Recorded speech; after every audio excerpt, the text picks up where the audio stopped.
Mikhail Gorbachev was the General Secretary of the Communist Party of the Soviet Union from 1985 until 1991. How dangerous do you think the current confrontation is between Russia and the West? Пока есть особенно оружие и массовое уничтожение, и ядерное в первую очередь, это колоссальная опасность. Вот все народы должны заявить, все народы, что ядерное оружие должно быть уничтожено. Это мы будем спасать себя и планету. One of the primary reasons for the renewed interest is the possible link between UFO sightings and nuclear weapons, including a few in our own backyard. As the I-Team's George Knapp reports, some of these close encounters go far beyond mere lights in the sky. The connection between UFOs and nuclear weapons has been documented as far back as the very first atomic blast, the Trinity explosion in 1945 New Mexico. Since then, hundreds of former military personnel have come forward with reports of unknown craft buzzing nuclear tests, atomic labs, and missile bases. A group of former officers told about their encounters at a Washington news conference in October of this year. Investigator Robert Hastings has obtained hundreds of pages of once classified Pentagon files about these incidents and has personally interviewed more than 150 retired military officers about ominous encounters involving nuclear weapons. UFOs have routinely monitored our nuclear weapons going back decades. The national security implications are a major reason former Senate Majority Leader Harry Reid co-sponsored a once-secret UFO investigation overseen by the DIA. But the UFO-nuke's connection is much stranger than mere unknown craft in the sky. Several former U.S. Air Force officers have shared that almost 70 years ago, they witnessed multiple unidentified aerial phenomenon sightings over 2 U.S. nuclear bases. Shockingly, the men also claim that these 1964 aerial sightings occurred nearly simultaneously with the spontaneous immobilizing of the base's nuclear intercontinental ballistic missiles, suggesting that whatever or whoever was up there successfully disabled the ICBMs from above. Hello and welcome to another episode of Mysteries with a History, where I'll take you on the wild ride into the unknown, the strange, and the mysterious. Like you, I have questions, and like you, I want answers. First, I want to say hi to people in the live chat: Seattle Boy, Jonocide, Stefan, Less Sweet, Vinny, Hides in Long Grass. How is everyone doing today? So daily, we are seeing horrific and terrifying scenes in the news originating from the Russian invasion of Ukraine. And day by day, it gets worse. And so does the threatening language and rhetoric from Vladimir Putin. He already released a video conference with his top generals, commanding them to ready the nuclear defenses to the top alert level. Just hours ago, Russian Defense Military Chief Spokesman Igor Konashevkov said that Russian intelligence is aware that the United States and other European countries are deploying mercenary special forces with top-tier armaments into the conflict zone. My heart goes out to all the Ukraine people and all those innocent who are being caught up in this conflict. But this is also a terrifying global situation. The threat is very real, that at any time, Russia could launch its vast arsenal of intercontinental ballistic missiles at the United States and European nations, either from its large fleet of submarines or land-based silos. Between the United States, Russia, and NATO, there are enough nuclear weapons to lay waste to our planet many times over, a complete extinction level event with radioactive waste making the planet inhospitable for millions of years. But maybe our planet has a hidden friend, one that has been active in our global airspace, especially since the first nuclear tests were conducted at Trinity in New Mexico. So let's get this show going. And aside from Mr. Robert Salas, I recorded a short session with a mysterious guest earlier, and I'll be playing that later in the show. Now, let me bring in my co host, my sensei of UFO history and knowledge, the host of Fade to Black Radio, Jimmy Church. Jimmy, how you doing today? All right, Cristina, another great week and a great topic, a timely topic. It's going to be an amazing show. And yeah, we've got Bob Salas here that's going to join us here in just a minute. But another great subject. And I think that we all are more than alarmed about what is happening right now in Europe and specifically Ukraine, but the effects that the rest of the planet is dealing with the headlines and the news coming out of Ukraine. But yeah, certainly everything was ratcheted up to a level with Putin's rhetoric last week about activating his defense forces, the nuclear forces, and those headlines going around the world. And that's the point where I think all of us kind of leaned forward and really started to think about this at another level. I know that I did. And none of us want this or want to hear it. The question is, do we have an alternative here? I mean, is this even possible? And certainly with Bob and his friends and the work and research that they have done over the years has certainly indicated that our offensive capabilities with nuclear weapons has been thwarted many times.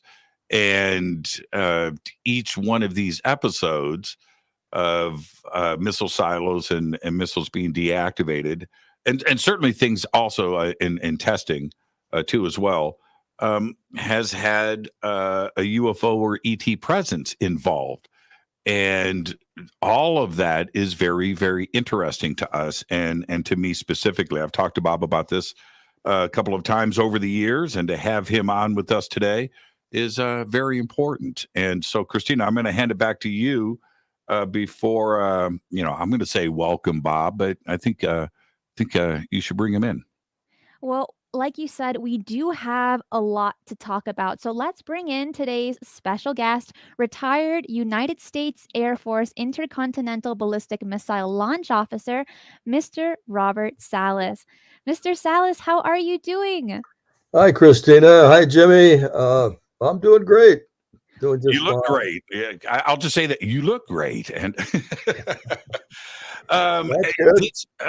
Bob, I just jumped in front of Cristina. I think that all of us have the same questions in front of us. But before we get to that, I want to personally thank you for your efforts over the years and what you have done, not only about bringing this awareness out into the public, but you've been very tireless in your efforts with this. And so on behalf of the community and certainly Cristina, I just want to thank you for everything that you have done.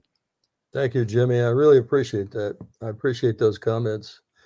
Yeah, I'm committed to this. I made that commitment back in 1994. What really motivated me to come forward was thinking back.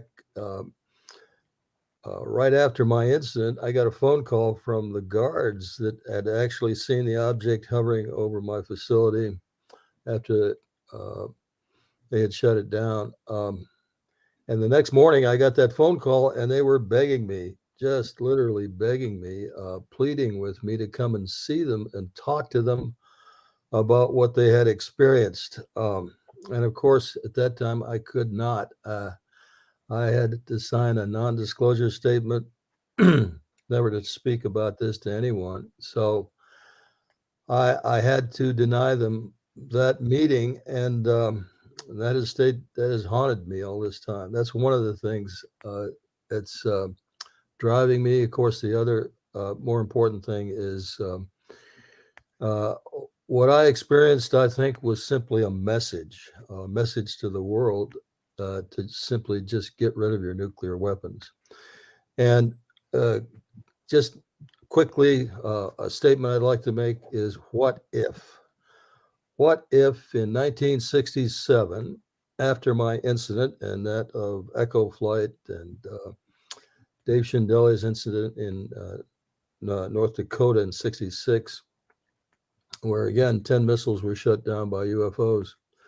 What if the Air Force had told the truth to the public and said, yes, indeed, we are being visited by extraterrestrial visitors, and they have sent us this message to get rid of our nuclear weapons. What if the world had listened then? We wouldn't be in this place we are today, where we have insane individual or very disturbed individual in the name of Vladimir Putin, who is threatening the world with nuclear war. Mr. Salas, for those that may not be familiar what you witnessed and the work that you've done, can you kind of briefly tell us what happened in 1967 at the Malmstrom Air Force Base in Montana? Yes. And March 24th, 67, I was in command of 10 nuclear weapons, the Minuteman I. Each one of those missiles had the capability of launching a warhead worth 800 kilotons of TNT. Put it in perspective, the weapons that were dropped on Hiroshima and Nagasaki were about 20 kilotons. At any rate, I got two phone calls. First phone call reported lights in the sky by my upstairs guard. I was underground, locked in. I couldn't go up and take a look because we were required to stay locked in until relieved, obviously. We had control of nukes, so we couldn't open the door. At any rate, he said they were not aircraft. They were flying very strangely, very fast, stopped on a dime, reverse course, 90-degree turns, no engine noise. They were not aircraft, but they were above the site. I didn't take him real seriously. I was not into UFOs at the time.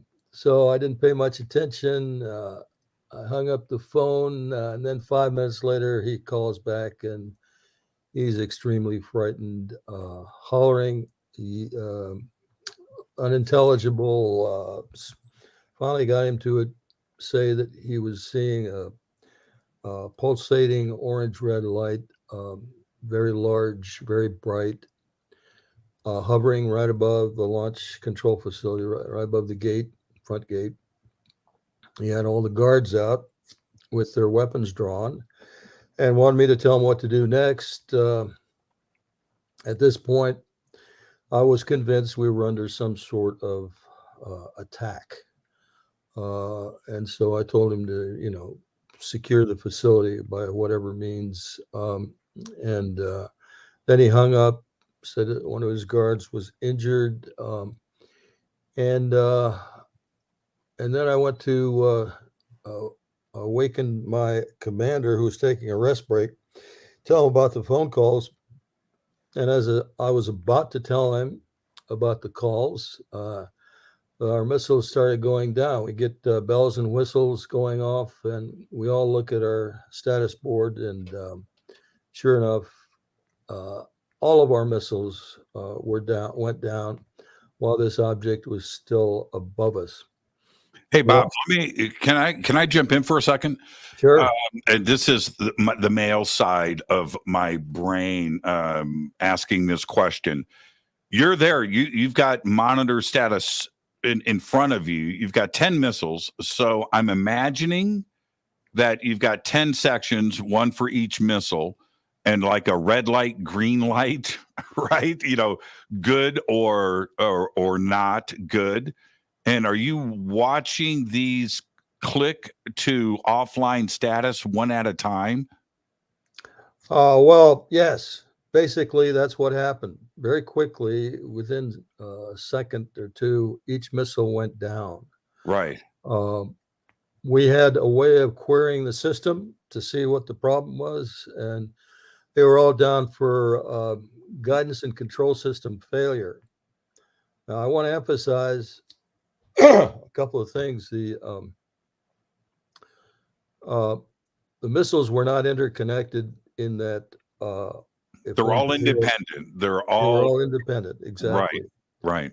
So this object would have had to send a signal to each missile separately and penetrate 60 feet of earth and concrete, and then penetrate a triply shielded cable, very large cable, triply shielded against EMI, and send a particular signal to a particular piece of hardware, which was part of the inertial guidance system. In other words, we didn't have GPS at the time. We had to use computers to guide the missile on course, right? And we had 3 gyroscopes. We had a platform, a stable platform with 3 gyros for the 3 axes, right? And all this object did was send a signal to upset that level platform. Because of that, the missile could not be launched because the orientation of the missile had been deflected, let's say. All right. So if it had been launched, it wouldn't have known where the target was. It had to calculate in flight how to get to its target. That's just an oversimplification, but what I'm trying to say is there was no damage done to the hardware. Pardon me. There was no damage at all done to the hardware. And if one missile goes down, it's not connected or interfacing with the other 9 systems. So therefore, you still have, if one missile goes down, you've still got 9 good ones, right? Right. And there is no way for one missile to affect the next and the next and the next. That's correct. This was 10 different interruptions. That's right. That's correct. And in 67, was there a plausible explanation to why this happened, or were you given an explanation to what you were witnessing? No, we were never given any explanation to what happened. We do know that the Air Force had at least one team, probably 2 teams, and then Boeing had also had a team to investigate what the cause was. And my information is that they were still investigating the cause up until 1972. Of course, there were all kinds of theories, all kinds of speculation as to what caused it. But they never came up with at least they did not proclaim what the problem had been. What I just explained to you is how I think the missiles went down had to do with a bench test that Boeing did. And we know this because we talked to the Boeing engineers, and they're the ones that told us that by sending a particular signal at a particular frequency, it would upset the stable platform of the guidance control system. And that's a scary thought right there. If the missile did manage to launch, it could have gone anywhere. Well, that's why it shut down. Right. It wouldn't have launched. It wouldn't have launched unless it was probably oriented towards its target. Now, let me ask you this. The Malmstrom incident in 1967 certainly was not the only time that this has happened. It's not an isolated incident. And we've heard of others, but how widespread do you think this may have been ultimately, where there were other incidents that haven't made its way into the public? Well, in my latest book, I've identified at least a dozen other incidents that impacted our nuclear weapons in one way or another. Going back to actually 1945, even before the first nuclear test. UFOs came over Hanford nuclear site, which was producing plutonium. But as far as interacting with our missiles, yeah, it happened in the 50s in White Sands. You're going to talk about that, I think. Mm-hmm. The 50s in White Sands, the 60s, Atlas. We have a witness that has come forward, talked about when he was in charge of an Atlas missile. That was in 62, probably. 64 is the Bob Jacobs incident, which you'll probably talk about, out of Vandenberg Air Force Base. So, and then we had other incidents, such as the one, excuse me, 75 again, Malmstrom. We had incident in the Netherlands in 1979. We had the Rendlesham incident, and these were places where nuclear weapons were kept, stored. UFO comes over, shines a beam of light on the storage facility, and simply flies off. What I take from all this aggregate of incidents is that they were simply sending us this message that I started with. Let's get rid of these things. They are not weapons of war. They're weapons of mass destruction. All they can do, if used, would be to annihilate every living thing on this planet. Last month, and what you mentioned, Mr. Salas, and something that I want to bring up is some cases that we will be covering today will be ones that happened in White Sands, New Mexico, even in Roswell as well. Vandenberg, which I believe is one of the most, I think, most famous and well documented. Then we have Rendlesham, the one in Soviet Ukraine in 1982, along with the Ellsworth Air Force Base in 1966 as well. Have you covered the majority of those in your books? Yes. Yeah, at least I briefly touch on them. Of course, I know a lot more about all those. I've been studying this for some 28 years now, and I've talked to just about all the witnesses of these incidents that you mentioned. So yeah, this has been going on for a long time. And again, it's a message: get rid of your nukes. So, well, next question. Hold on, Cristina. What I wanted to ask you was last month I spoke to you before your press conference. And at the presentation of this and the subject of it, which is interference with our nuclear systems, possibly by extraterrestrials, what we didn't know then was where we would be today. Now, did the press follow up, which is the reason why you have a press conference? Did they follow up with that? And today, everything that you had presented in the press conference is something that we need to pay attention to right now, as this rhetoric has been ratcheted up to levels that we haven't ever heard before on this planet. Well, I didn't get as much press as I'd hoped for. We did get a press report done in the Military Times, I think it was, the New York Post, the Washington, not the Post, but the other Washington newspaper.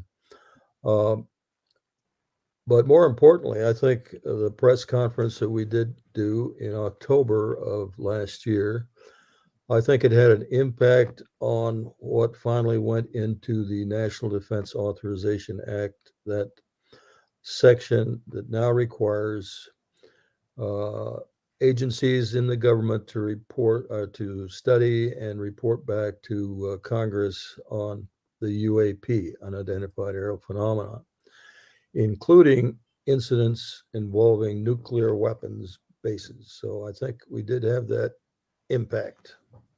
At least I want to take credit for that. And well, no, I have something I want to ask Jimmy. sure, So sure. with everything that we're talking about here today, things that you've witnessed, the things that you've talked about in your book, what's your opinion on the current situation given newer guidance system technologies and all of this? And also, Ronan, thank you so much for the super chat, super sticker, and Joseph as well. I really appreciate it. So, what are your thoughts on all of this, Mr. Salas? Well, are you talking about whether or not ET would intervene if we started a nuclear war? Is that your question? Or Yes. okay, well, for that, let me just say that I think what shut down my missiles was controlled by extraterrestrial intelligence. And I think they've been here at least hundreds of years, probably more like thousands, maybe even millions. They've been visiting planet Earth. They have not to this point shown an interest in invasion of planet Earth, subjugating humans, civilization. In my opinion, they want humanity to evolve. They are observing us to see how we handle our evolution, our development, specifically with respect to wars. So, since we've had a couple of wars, a few wars, very serious wars, since we've had crises like the Cuban Missile Crisis, which almost triggered a nuclear war. Right. And whether or not they interceded to stop a nuclear war, I know there's been requests by generals. I know General Westmoreland requested nukes against in Vietnam. General MacArthur requested his president Truman to use nukes against the Chinese during the Korean War. And yet we still haven't had a nuclear war. Now, I can't tell you whether or not ET would intercede. However, in my opinion, they want us to resolve the question. They want us to resolve what we have created and evolve. Because I think more than likely an advanced civilization as theirs is would have gone through a similar process of evolution. They may have started warring among themselves and then finally figured out a way not to continue doing that. So we've got to take that. It's on us. It's on us basically to resolve this question. And that's my opinion. That's just an opinion. There was a response or a non-response from the United States in that we didn't choose to elevate our systems or activate our systems or respond back in kind.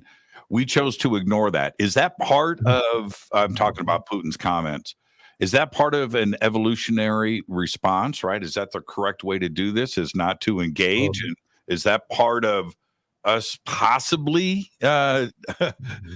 moving on and maturing as a human race? I think it was an intelligent response. We did not say we're going to increase our readiness for nuclear war as Putin did. That was an intelligent response to that.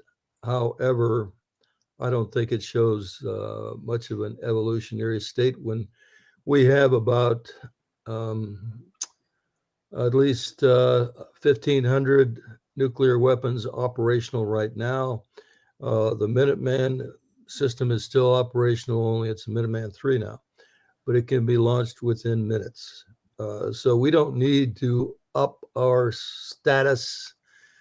If we decide to go to a nuclear war, we could launch missiles within minutes, as could the Russians. So There was, and Cristina, real quick, I just was saying this and I'm handing this over to Cristina. There was one interesting thing that applies to exactly what we're talking about tonight that developed this week. And I'm wondering if you thought about this, Bob, and that is we had a scheduled Minuteman III test that was canceled. Now, was it canceled because we didn't want to elevate the situation? Was it canceled because maybe we couldn't fire the thing? Right? Did you think about this? Well, I have no way of knowing that. It was probably, see, what we do at Vandenberg Air Force Base is we now and then we'll have a test launch of an operational missile. We did that when I was at Malmstrom, and they probably just canceled this test of a operational missile just to test the crew's readiness, things like that. And yeah, it was probably because we didn't want that to be in the news and Russia or North Korea think we were getting ready for nuclear war. We didn't want any escalation, which is the right thing to do. I think E.T. was saying, not right now. You could do it later. Cristina, you had a question. Well, let's see what the future holds. We do have a listener question. So thank you, Dan, for the super chat support. It asks, are our nukes shielded? For example, Faraday cage. Do you know anything about that? Well, what I can tell you is there has been a lot of work done after our incident. I know they did a lot of work on electromagnetic pulse. So and I did mention that our cabling systems are shielded against electromagnetic interference. So rest assured, we've got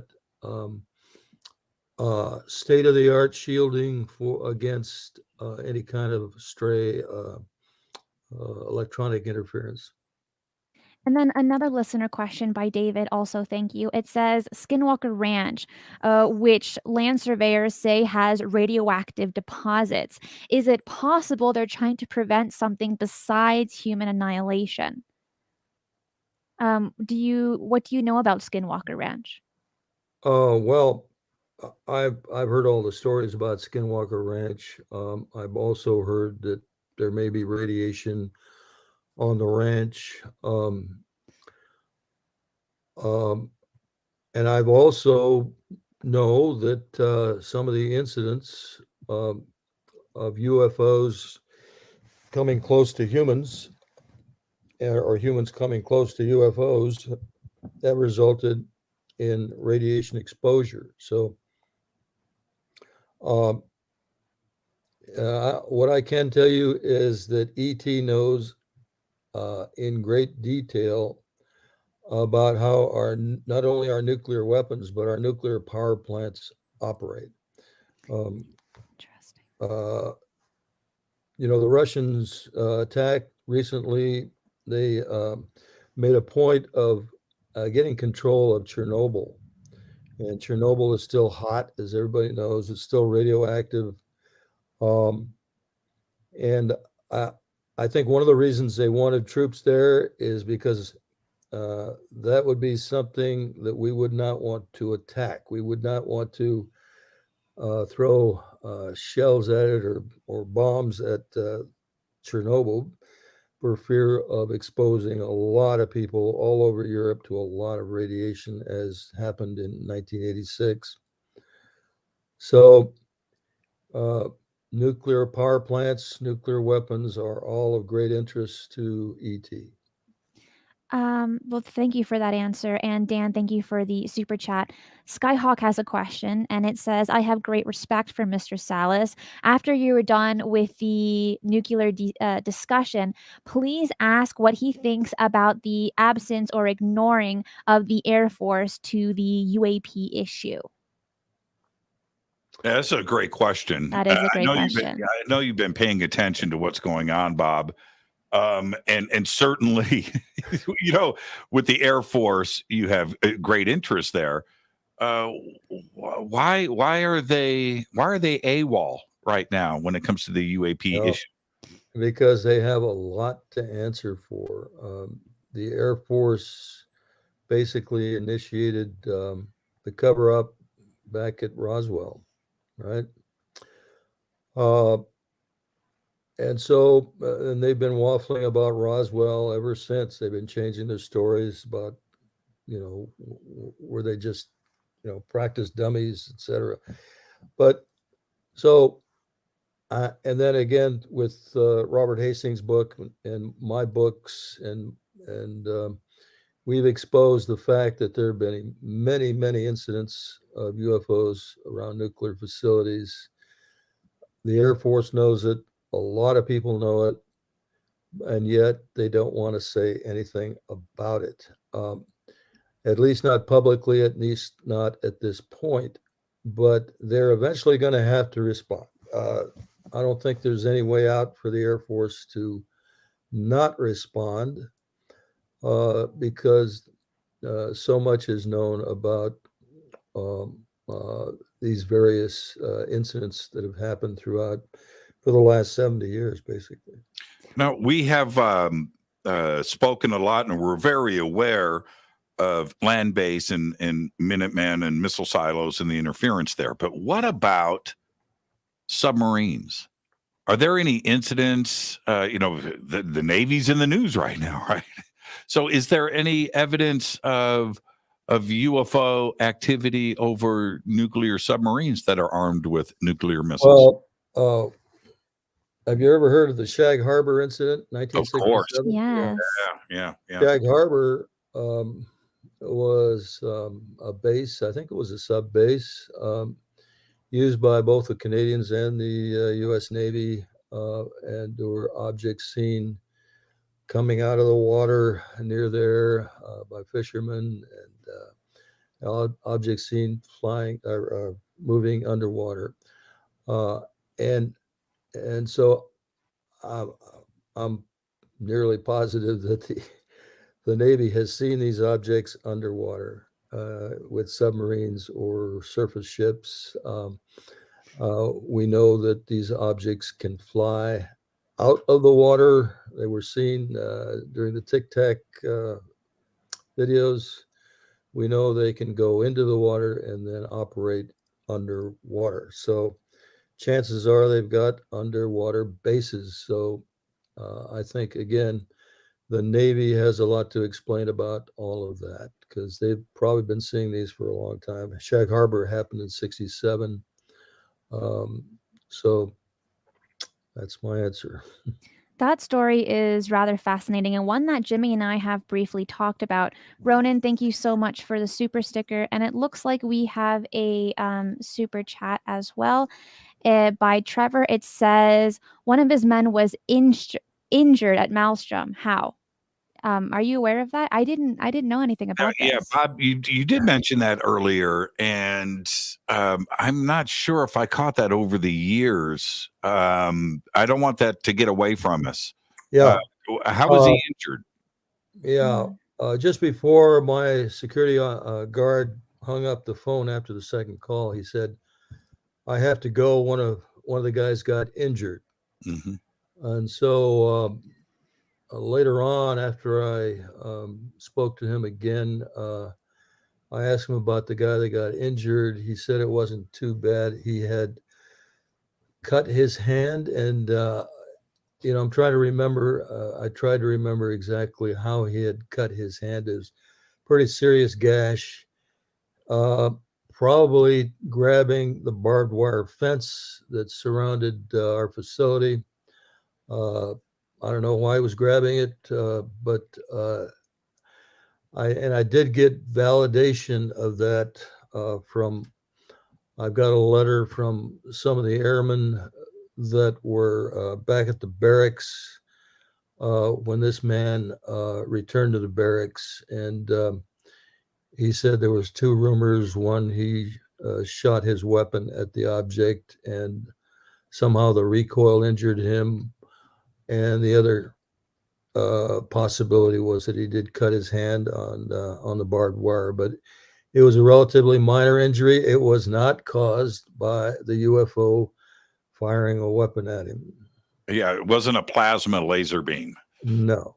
So, hey, Bob, you and I live in Southern California. We're practically neighbors. We've got Vandenberg right here, and we can see the test, especially at night. We can go outside and see these things, and it's unbelievable to witness.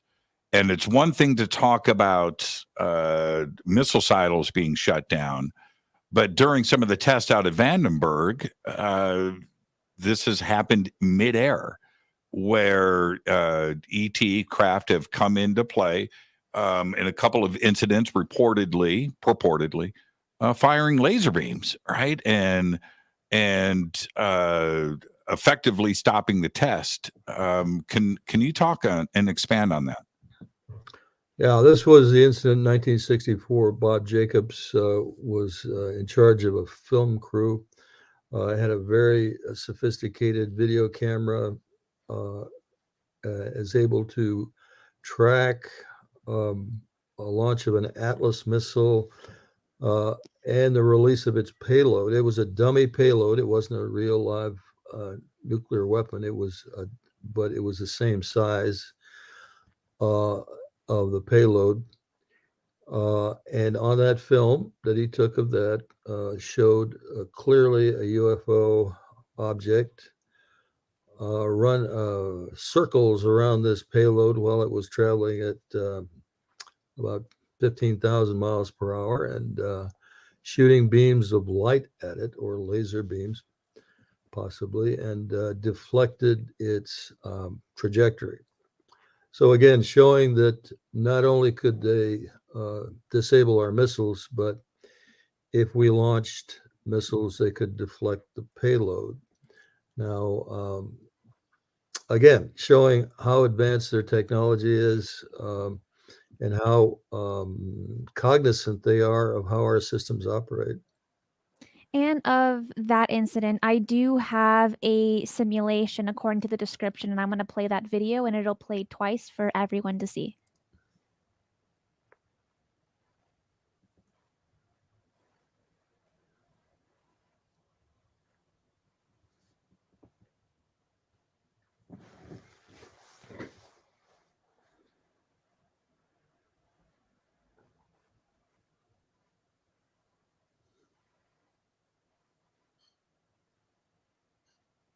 So as you could see with that, I found that pretty fascinating that a craft, and again, this is merely a simulation based off of Robert Jacobs' story. But what's fascinating about that one in particular, and it seems like it's a reoccurring theme, is that you have this very fast moving craft, and at this time, this missile was going about 8,000 miles per hour, I believe, and yet it was still stable enough to shine a beam on this missile and disarm it. How many stories have you heard of something like this happening, Mr. Salas? No, that's the only one I've heard about that is has been well documented and supported. His commander, Major Mansman, has supported his statement. Robert Jacobs' account of the incident, and also Mansman's wife has also written a letter supporting it. So it's documented in that way. And if you have ever met Robert Jacobs, he's a pretty credible guy. So I believe him. And he's done some pretty fascinating interviews where he really does stick to his story. One thing that really struck me while we're on this case, because I'll be honest with you, it's one of my favorite cases while on the topic. But one thing that he had mentioned, and specifically he mentioned it to Robert Hastings, which he ended up documenting in his book, but he had stated when he was being debriefed by the CIA, which he stated that they were just several men in gray suits. They asked him first off, was he playing a joke when recording this? This couldn't have been real. But when he had said, well, I do believe that it could have been UFOs, the men in black, right, the CIA ended up stating, well, you saw nothing, you cannot speak of this. What I found really interesting about this story was that the other person that was in the room was his superior, Mansman. And he had stated, or he had whispered in Mr. Roberts' ear, stating that, and I'm going to read it to you directly, what was documented. He said, Lieutenant, if you were ever tortured in the future, somebody has got you up against the wall and they're frying your private parts with fire. You must tell them that it was just laser tracking. However, laser tracking wasn't a thing in 1964. And I found that kind of compelling that his superior would whisper that in Mr. Jacobs' ear to say, hey, if anything happens, if you're being tortured for any aspect, just lie. Well, I don't know if you've ever read the Roswell book, but a lot of the witnesses were terrified by the military in order to keep them from talking about what they knew. This is very serious. Let's say the highest classification of any subject in government, I think. And that's why we're going to have a lot of trouble getting the facts from the intel agencies and other agencies. We're going to have our work cut out, even with congressional push to get to the facts. But anyway, I certainly believe what Robert Jacobs said. I think the people that are holding these secrets will stop at nothing to keep those secrets.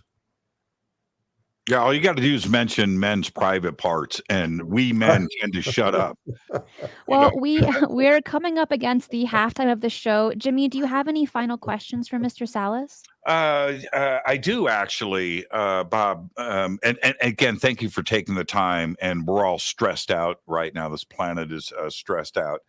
Are you, when we hear something like this, coming out of Putin, and we have these horrific thoughts of possibilities, are you comfortable with your past experiences that, you know what, it's words, but I'm not worried about this? How do you take those words, and how do you feel? Yeah, I'm glad you asked that question. I just would like to state that this country of Ukraine, a democratic country, strong people, courageous people, need our support, and not just with weaponry. I think it's time to confront Putin, frankly. I know he's threatened nuclear war. I think he's bluffing, but even if he isn't bluffing, we need to confront him. Otherwise, he's going to use this as blackmail, which, by the way, Russia and other countries have used and will continue to use nuclear weapons to blackmail the rest of us into allowing them to do their will. So even if it means risking nuclear war, I think it's time to confront Putin and bring in NATO support, and at least set up a no-fly zone over Ukraine. I think it's time to really help the Ukrainians out in that way, and that's just my opinion. Well, I want to say thank you so much for taking the time to be with us, Mr. Salas. Where can people find you online? Well, I'm on Facebook. I'm on Twitter. My Twitter handle is Kept Tycho, Keptycho. Bob Salas is my YouTube channel. They can go to my YouTube channel and see my entire press conference from October 19th. Also, my explanation of what happened at Malmstrom is on there in a 39-minute video that I made. Goes into a lot more detail about the Malmstrom incident. So Facebook, YouTube, Twitter. There you go. Bob, you're the very fantastic. best. You're the very best. Thank you. So much. And Thank now you, guys. Thank you. And I will place all the links in the description box below for the details for you, Mr. Salas, of all your internet links. I want to say thank you again. And we're coming up against a break where we'll have a brief segment with someone who has been doing a lot of research into the UFO and nuclear situation. So we'll be back after this. Yeah, the article that we featured there at the debrief. Hi, I'm Micah Hanks, and let me tell you something. I support Cristina Gomez as a Patreon subscriber, and here's why you should too. She brings all of her unique insights to a whole new generation, and all while she's also going through college. Listen, support Cristina, become a Patreon subscriber today. You won't regret it.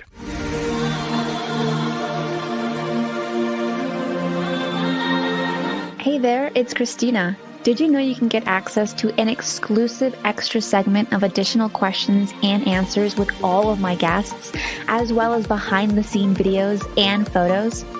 Ever wonder how I turn my small college dorm apartment into a studio where I can shoot new videos or set up lighting and backdrops for my show, or what camera I use? Yep, that video is there too, where I explain as I go along and also give the story of how I learned to do special video effects and editing. You can get access to all of that and much more by joining my Patreon supporters club. You'll be helping by supporting this channel, my research, and production costs, as well as investing in new shows coming soon.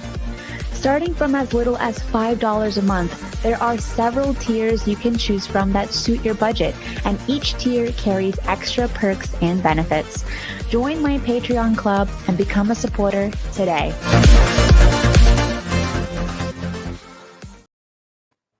So let's go ahead and play our special guest. Yeah, the article that we featured there at the debrief, which was titled UFOs Disabled Weapons at Nuclear Facilities, according to these former USAF officers, was in response to incidents that have actually been occurring for many years, about which there was an event held at the National Press Club in Washington last October, and that, of course, coordinated by Robert Salas, who I think is a friend of the UFO community indeed, because he, as one of the experiencers, one of the former military officials who actually was a part of events like this, he can speak firsthand about how concerning this is as a national security issue. You know, essentially, since at least the 1960s, we had numerous instances where UAP appeared over various high security facilities. We had Wurtsmith Air Force Base, Malmstrom, Minot, and a few others. And again, in addition to UAP, there were a number of, concerning elements that were reported during these instances that included the apparent capability of these objects. And again, I would hesitate just to call them phenomena. They appear to be a technology because they also appear to be able to take our missile defense systems offline temporarily.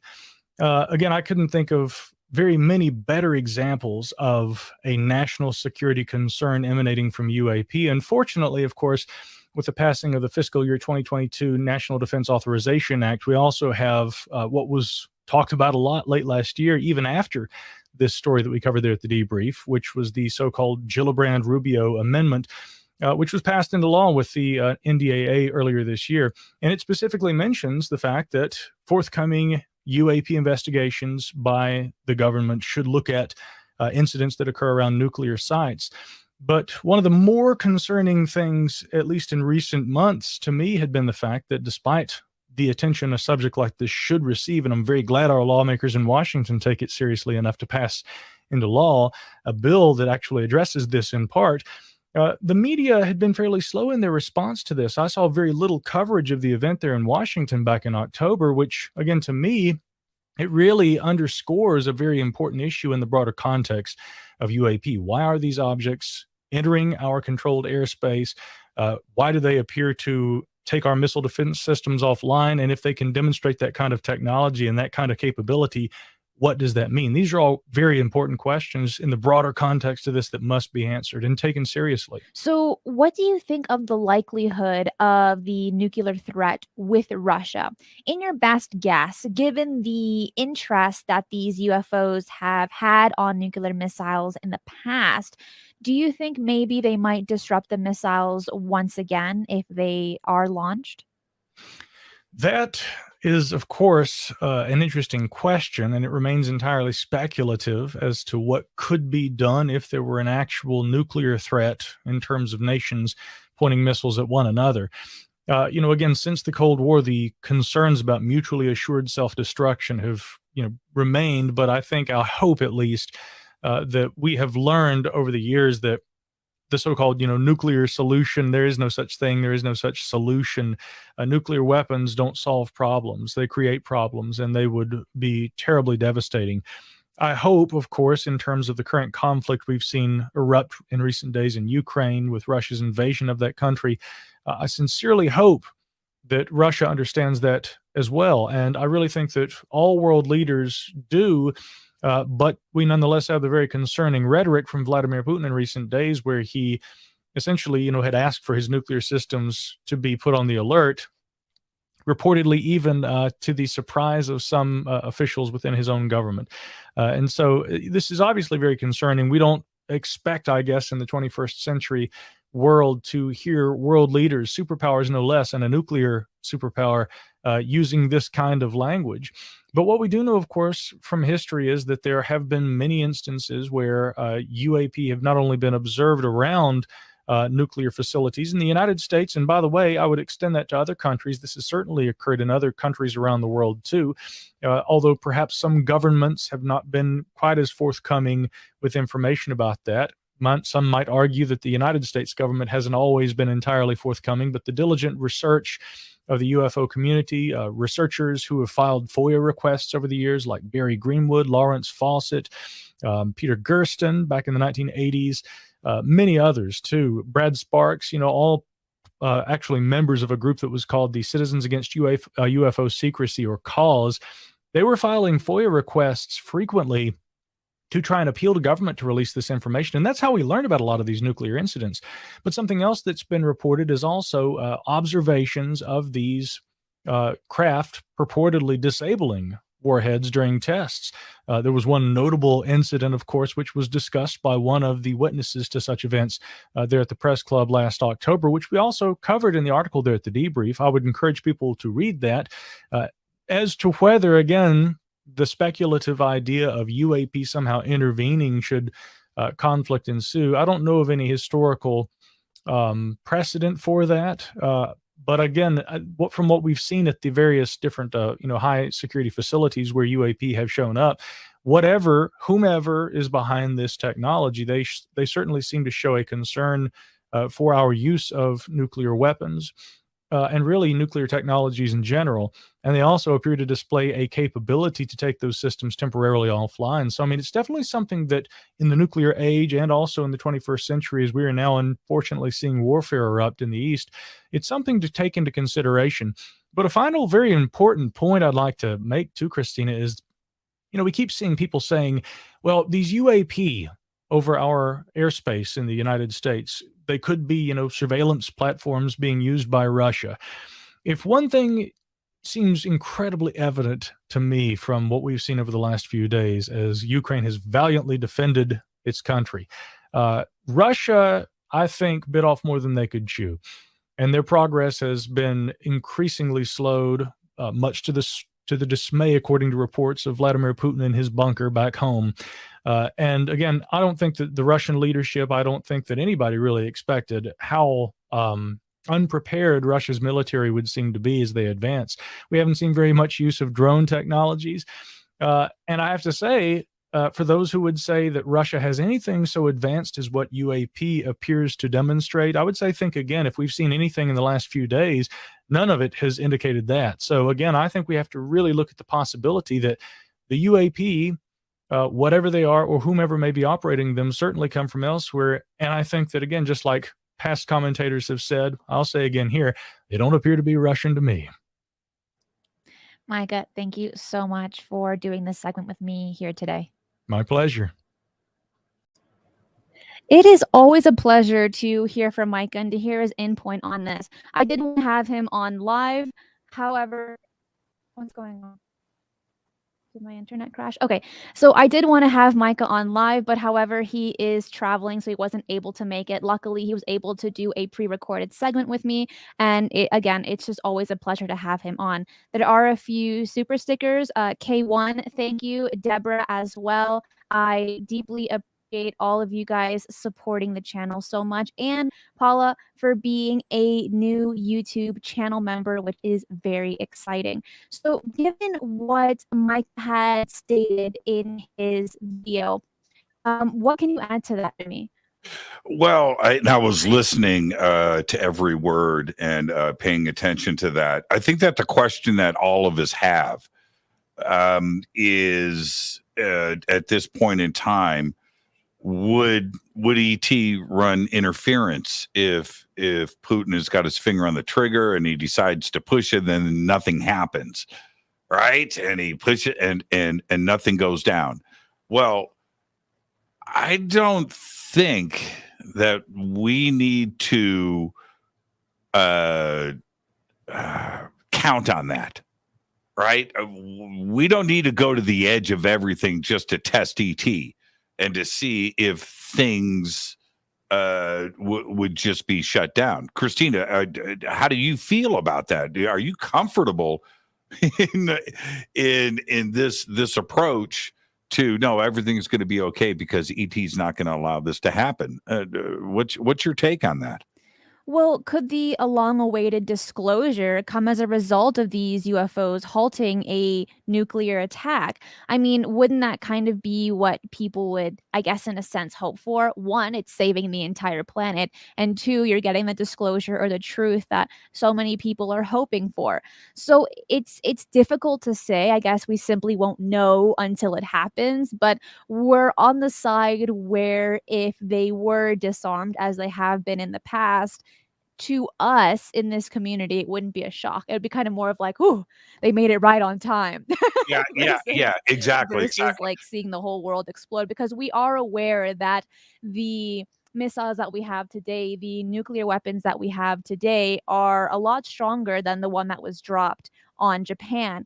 And I'm literally taking each day as it comes. It's a scary time for sure, but we as individuals are helpless. But it's good to have, it's good to talk about this and the history of the events where UFOs have taken action. It does give us, at least myself, a little sliver of hope. There was another point going back to your question about what I thought about Micah's comments.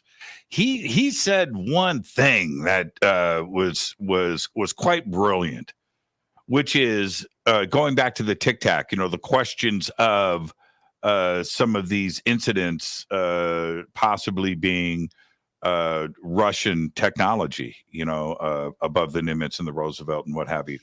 And that what is going on right now in Ukraine, there isn't any evidence of extreme technology on behalf of Putin and his army. So, yeah, I think that answers a lot of questions there. We don't see Tic Tacs running interference over in Ukraine right now, or any advanced technology. Isn't that interesting? And I think that's a really good point that Micah brought up, and I think that we should take note of that. And we're not using it, right? So, does that just eliminate a terrestrial source for the Tic Tac, and that it is earthbound technology? Quite possibly not. And if you had this technology, I think that we would see it. We have got modern things happening right now in Europe, and there isn't a Tic Tac in sight. Well, I sure do hope so, for in many respects. Now let's kind of talk about some of the incidents that have happened in the past. I know we don't have too much time, so I guess we could kind of briefly go over a bunch of these. But so far, I think the most important one is also the oldest one, which happened in White Sands, New Mexico in 1945. where they were testing the very first atomic bomb, right, in Trinity, back in July 16th, 1945, just a month before the bombing of Hiroshima, Japan. And what I found really interesting was Robert Hastings, who's kind of, I guess, in the sense, the lead researcher when it comes to nukes and UFOs. And he documented that according to former Apollo 14 astronaut Edgar Mitchell, the weapons and other systems of the base were constantly shut down and made to go haywire by UFOs, and that even conventional missiles would be disrupted or even shot down by the mysterious craft. In Mitchell's opinion, the UFOs were trying to force us to be peaceful, kind of what like Mr. Salas said, and says, quote, White Sands was a testing ground for atomic weapons, and that's what the extraterrestrials were interested in. They wanted to know about our military capabilities. My own experience talking to people has made it clear the ETs had been attempting to keep us from going to war and help create peace on Earth. And it seems like those that have had a closer encounter with these UFOs, especially when so many have seen them definitely disarm these missiles and even facilities as a whole, it seems like they all kind of have this same thought, this same kind of idea that these ETs or these UFOs, whatever they may be, are really just trying to maintain a peaceful level instead of creating war. But then that leads me to the question, do these UFOs or these craft really care about us humans as the current dominant species, or do they just merely care about the planetary biosphere? I think because none of us can really ask that question, we're kind of in that on the fence on what could possibly be the reason to why they are constantly on the ball with disarming these nuclear weapons. That's the question. You know, that I mean, I think that's the question that is on everybody's mind, and I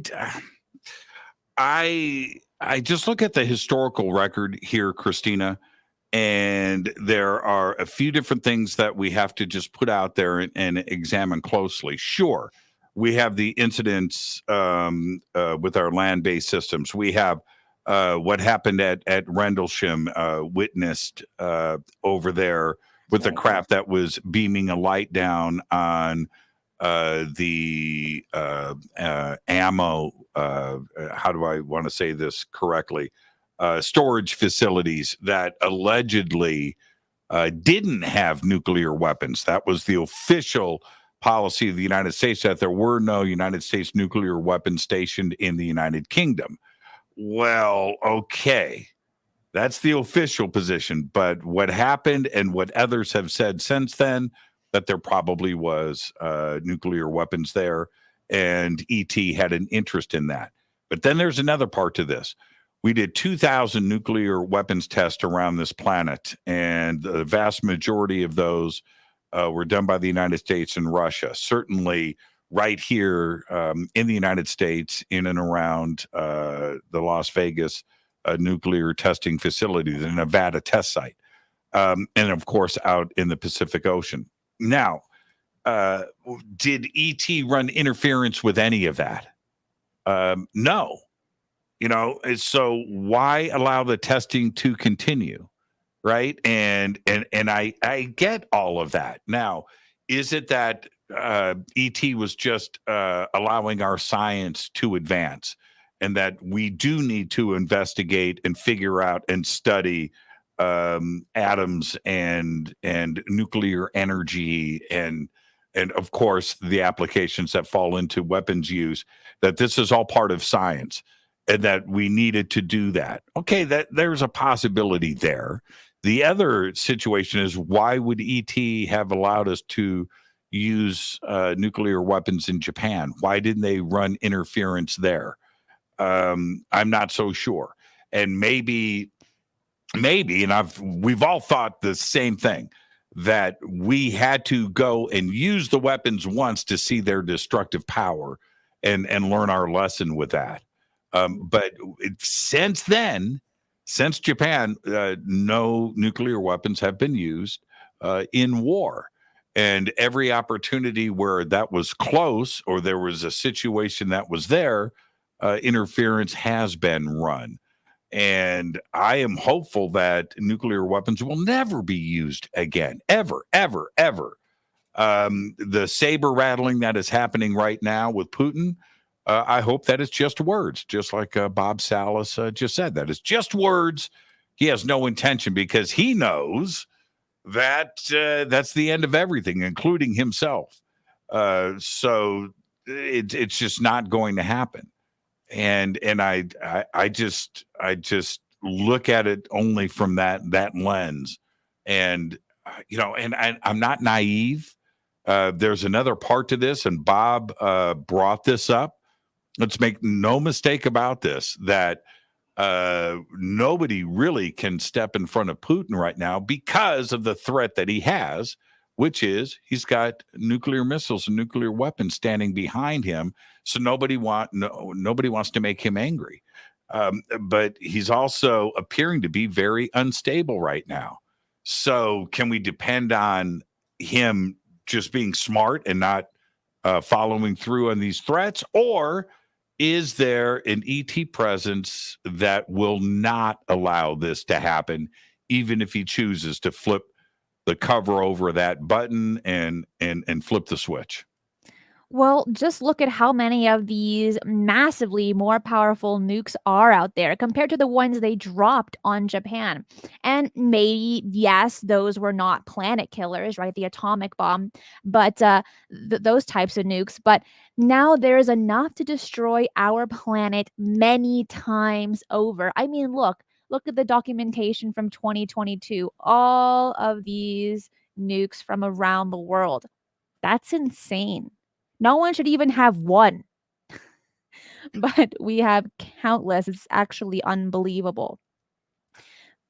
But to continue on to the next case, and you know what, I would kind of like to go a little bit more into detail, not only on the Vandenberg case, which again has been well documented. We had Robert Jacobs do countless interviews. We got to see the simulation right here, but there are others that I would kind of classify that were somewhat similar. And of the, I believe it's the same year.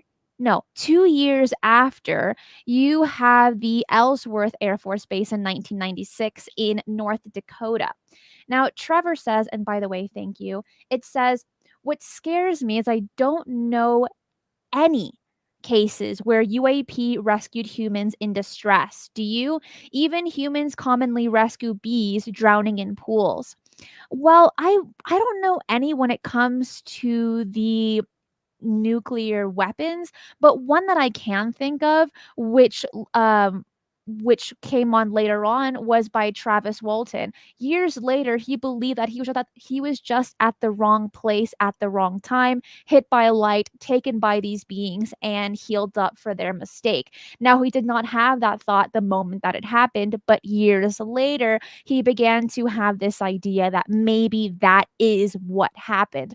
Then there are some other anecdotal instances where you have witnesses healed by extraterrestrials. For what reasons? We simply don't know. It's just based off of speculation.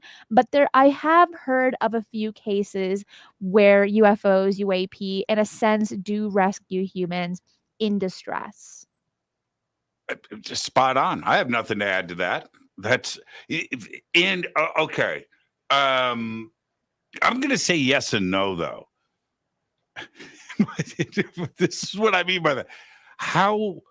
How would we know if an ET civilization, an ETC, helps somebody out? How would we actually know, right? Or has it happened a lot and in the past where we have called that divine intervention? It's a miracle, right? It's divine intervention. God stepped in and take a look at things like that. Is it happening to everybody on a personal level in everyday life? You know, you go and you step into the street, somebody pulls you back, a car comes by, you almost got hit by a car. Oh, that's divine intervention. I'm not suggesting that, but I think that there have been many situations historically where something may have happened and help was there, and we've just never known about it. And I'm not in any way being, again, naive about this. We have to look at it in a very sensible way. Now, there's another, as we're ending this show, let me say this. When we go and see a scene, and this is where I don't want this planet, and certainly this audience, there's a scene in Independence Day, and it's a party on top of a building in downtown Los Angeles, right? E.T. is here, the craft is there, and and they're holding up signs. We love, they beam me up, and that. Thank God, and this hope for E.T. to come and save us.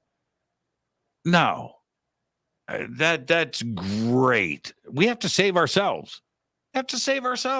It's up to us. You can't, and it goes back to like the prime directive in Star Trek.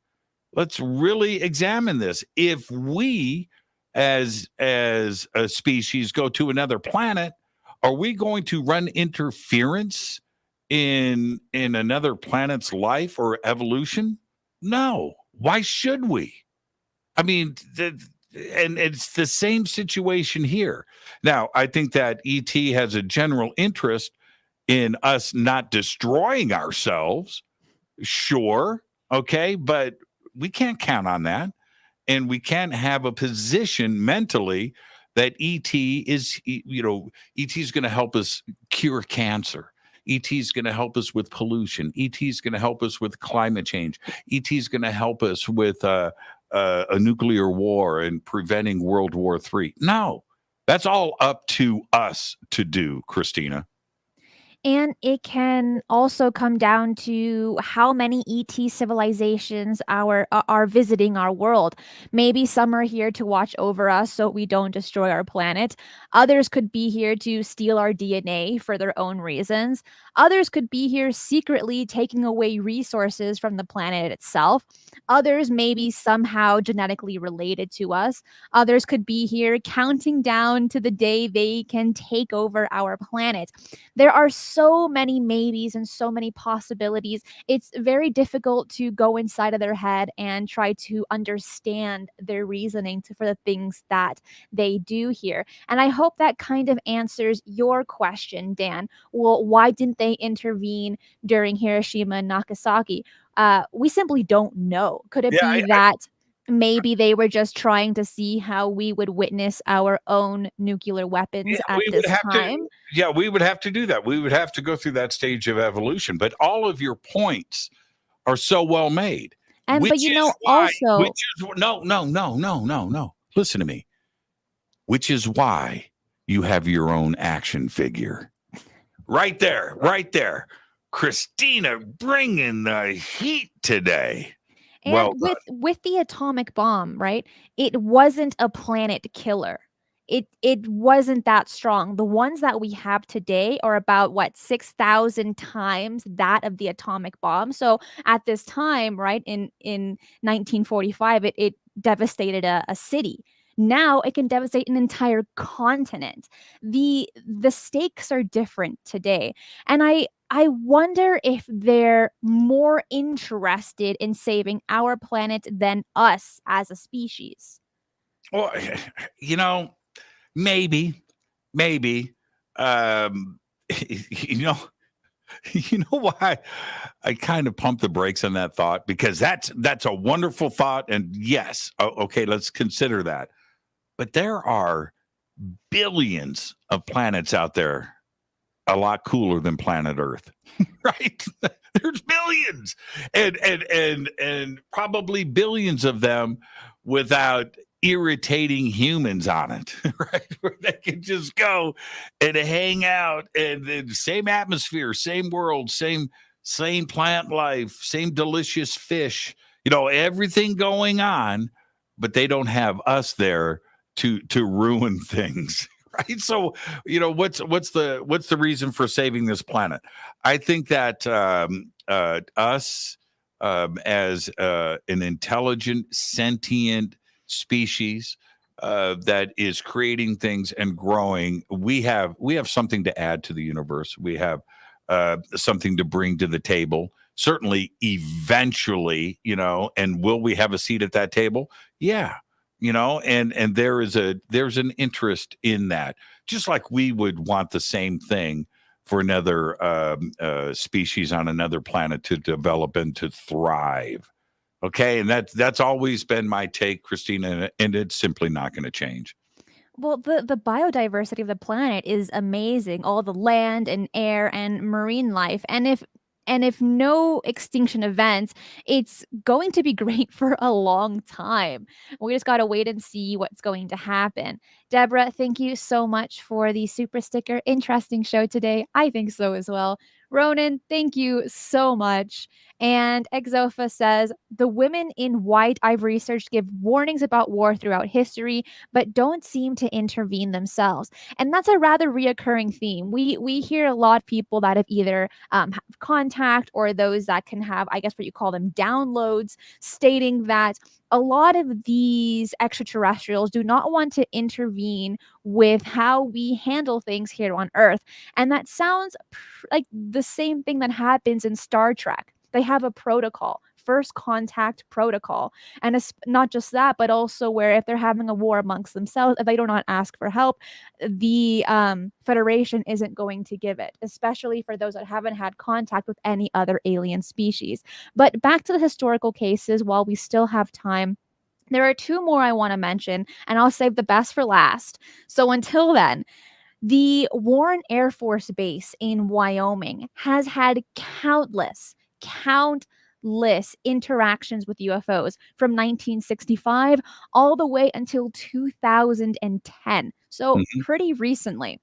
And back in 1965, one that is a little bit more well documented, it's been shown on the History Channel, I think probably a few other TV shows as well.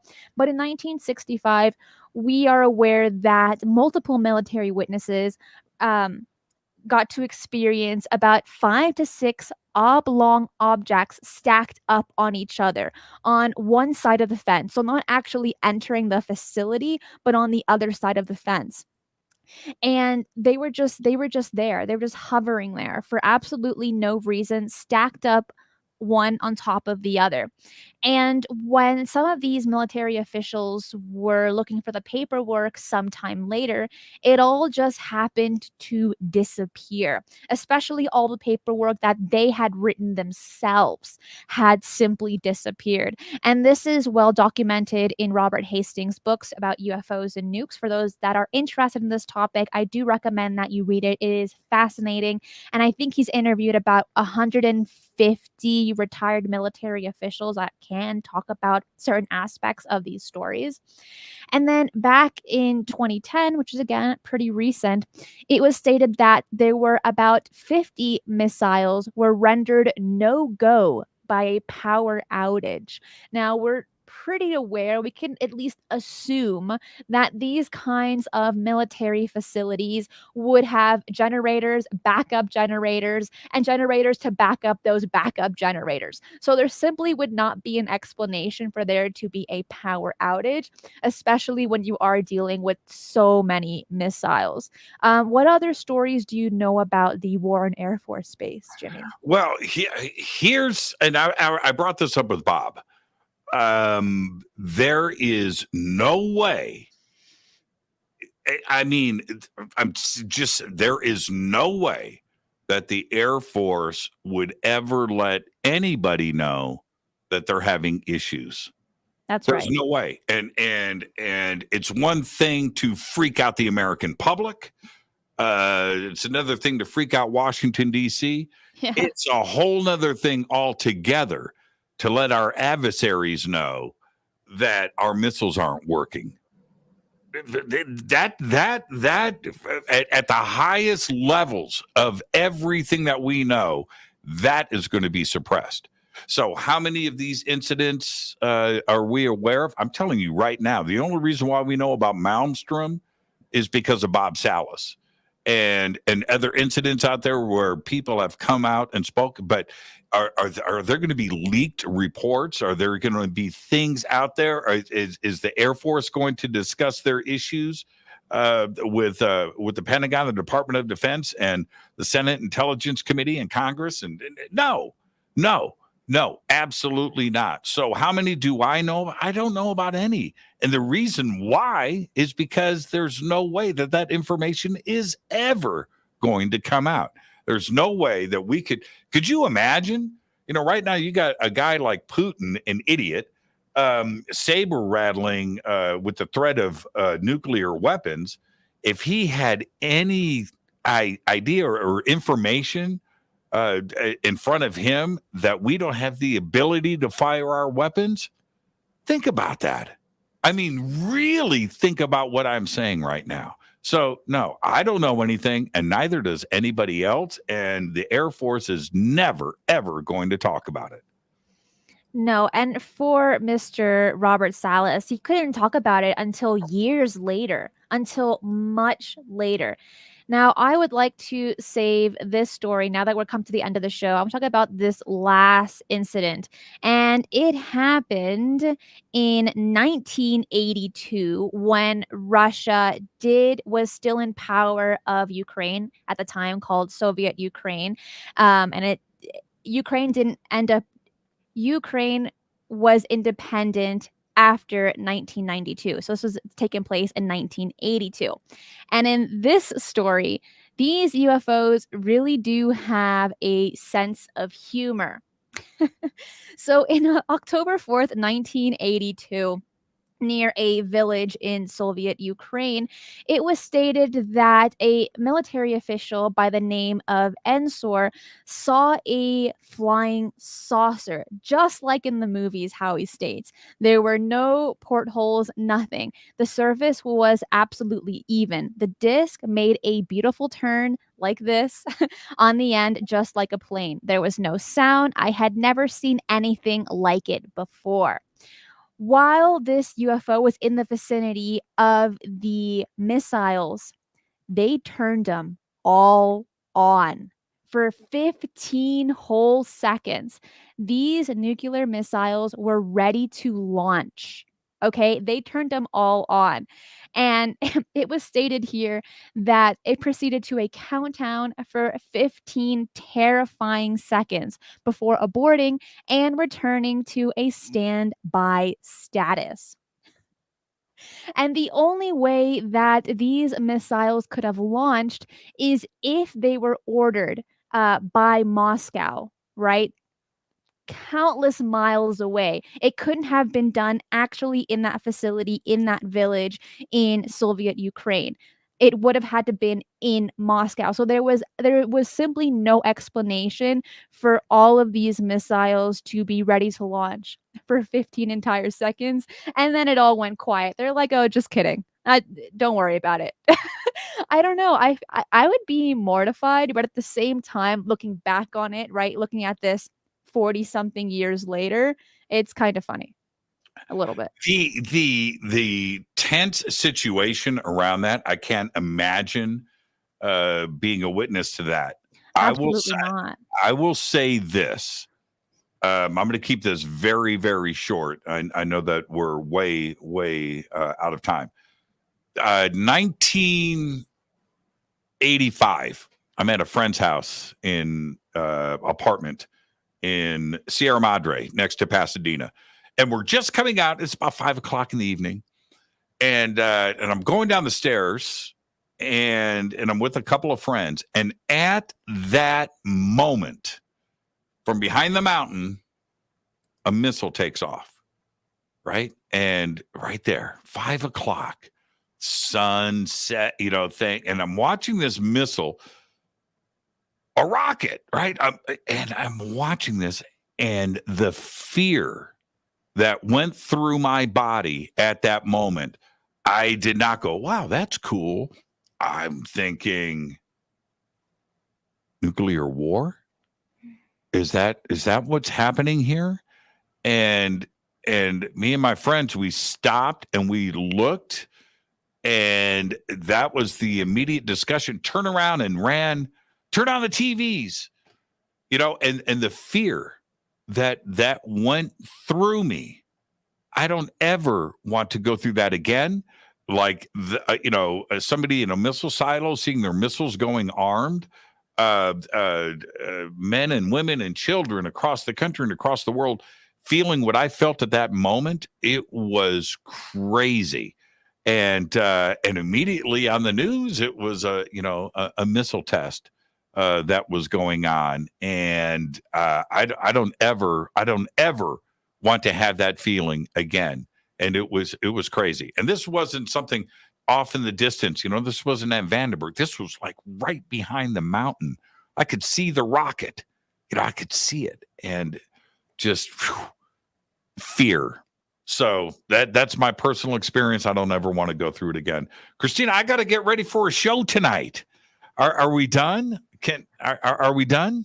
Well, yes. There's still one thing I do want to mention before we end the show, talking about the Russian case in 1984. In 2004, a member of the Russian Academy of Sciences, Dr. Yuli Patov, said that an official investigation had subsequently determined that the object hovering near the missile site was in reality only a military flare. There you go. Action figure Gomez. Well, as for the end of the show, hold it up. Where is it? It's over there. Go grab it. I'll yap. Go grab it. If you guys haven't seen this yet, Christina's got her own action figure, and I've got to figure out a way to buy. I want my Cristina Gomez action figure. I do. Take my money. I want to get one in here. It's so cool. Look at that. Man. And that, what, do your parents know about this yet? No, they don't know about it yet, but I did post it on all social media platforms so I want to get a closer look at it. It's very cool. And I want to say thank you so much to Charlie Perez, who made it, called Paranormal in Plastic.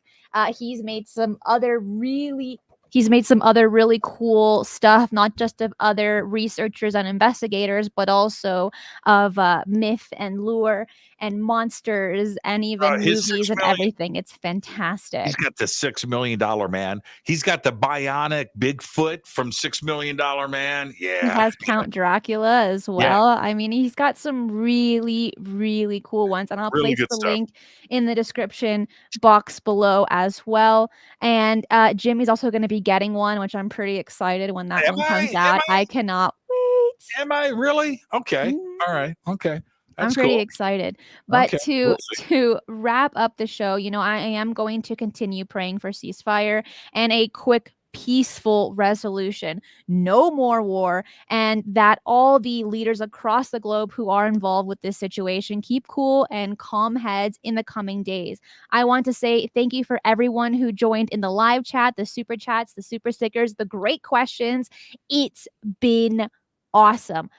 Jimmy, before you go, I do want to let people know that next week we will have the show on Friday instead of Thursday, just for next week. So keep a note on the calendar, same time, but on Friday for Mysteries with a History. Jimmy, thank you so much for being on the show, and I will see you tonight on Fader Night. Fader Night, open lines, everybody. I'll see you there. Cristina, great show. Good job. Bye, Jimmy. Okay, so I want to wish everyone a great weekend. Please share this show with others. Hit the like button, subscribe, and check out the other videos. Be safe, and remember, keep your eyes on the skies.